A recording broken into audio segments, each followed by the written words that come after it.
Hi friends, welcome to Nithu சமையல். இன்னைக்கு பார்க்க போகிற ரெசிபி இலங்கை தோதல் எப்படி செய்கிறதுன்னு பார்க்கலாம். வீடியோக்குள்ளே போகிறதுக்கு முன்னாடி சப்ஸ்கிரைப் பண்ணாதீங்க, சப்ஸ்கிரைப் பண்ணிக்கோங்க. வாங்க வீடியோக்குள்ளே போகலாம். நான் இன்றைக்கி 2 தேங்காய் எடுத்து நோண்டி வச்சுருக்கேன். இந்த மாதிரி நோண்டி வச்சுருக்கேன். இதை மிக்ஸி ஜாரில் போட்டு நல்லா அரைச்சி தேங்காயோட பாலை மட்டும் எடுத்துக்கலாம். நம்ம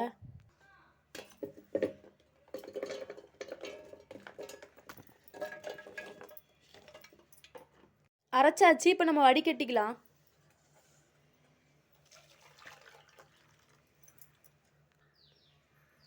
இது நல்லா ஒரு கரண்டி வச்சு இதில் உள்ள பாலெல்லாம் நல்லா அழுத்திட்டுக்கலாம். இதை இன்னொரு தடவை மிக்ஸி ஜாரில் போட்டு இன்னும் ஒரு தடவை அரைச்சி எடுத்துக்கலாம். அரைச்சாச்சு. இதையும் வடிகட்டிக்கலாம்.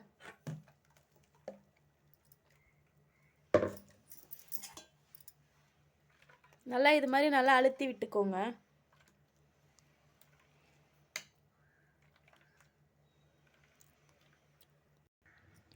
தேங்காய் பால் ரெடி பண்ணியாச்சு. இப்போ நம்ம வெல்லத்தை கரைச்சி எடுத்துக்கலாம்.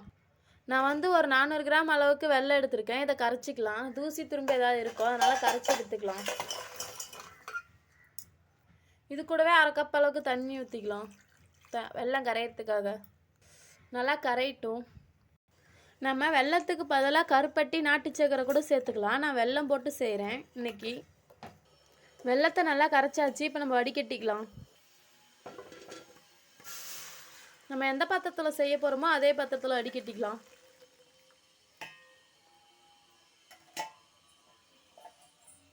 இப்போ நம்ம ரெடி பண்ணி வச்சுருந்தா தேங்காய் பாலையும் சேர்த்துக்கலாம்.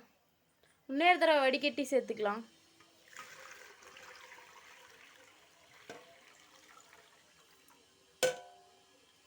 கொஞ்சம் கொஞ்சமாக பச்சரிசி மாவு போட்டு கலந்து விட்டுக்கலாம்.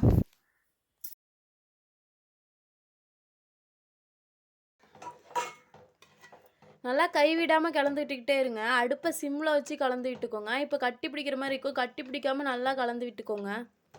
நல்லா இன்னும் கெட்டிப்படணும். அது வரைக்கும் நல்லா கிளறி விட்டுக்கிட்டே இருக்கலாம். இதுலேயே வாசனைக்காக ஏலக்காய் தூள் ஒரு 1 ஸ்பூன் போட்டுக்கலாம். இதை நல்லா மிக்ஸ் பண்ணிக்கலாம். எண்ணெய் நல்லா பிரிஞ்சு மேலே வர அளவுக்கு நல்லா கிளறி விட்டுக்கோங்க. இன்னும் 2 நிமிஷம் நல்லா இதை கிளறி விட்டுக்கலாம். எண்ணெய் நல்லா பிரிஞ்சு இருந்திருக்கு. நான் இந்த பிளேட்டில் நெய் தடவி வச்சுருக்கேன். இதெல்லாம் நம்ம சேர்த்துக்கலாம்.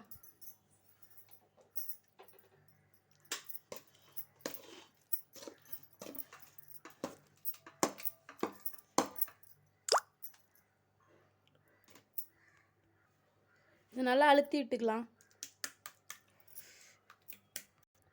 இது நல்லா ஒரு 2 மணி நேரம் ஆறட்டும். நல்லா ஆறிடுச்சு. இப்போ நம்ம கட் பண்ணிக்கலாம்.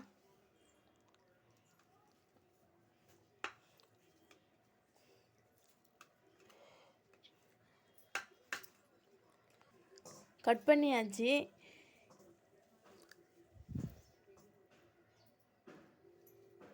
இப்போ நம்ம வேற ஒரு பாத்திரத்தில் மாற்றிக்கலாம். இலங்கை தோதல் ரெடி ஆயிடுச்சு. இது மாதிரி வீட்டில் செஞ்சு பாருங்கள். செஞ்சு பார்த்துட்டு எப்படி இருக்குன்னு கமெண்ட் பண்ணுங்கள், லைக் பண்ணுங்கள், ஷேர் பண்ணுங்கள். தேங்க்யூ.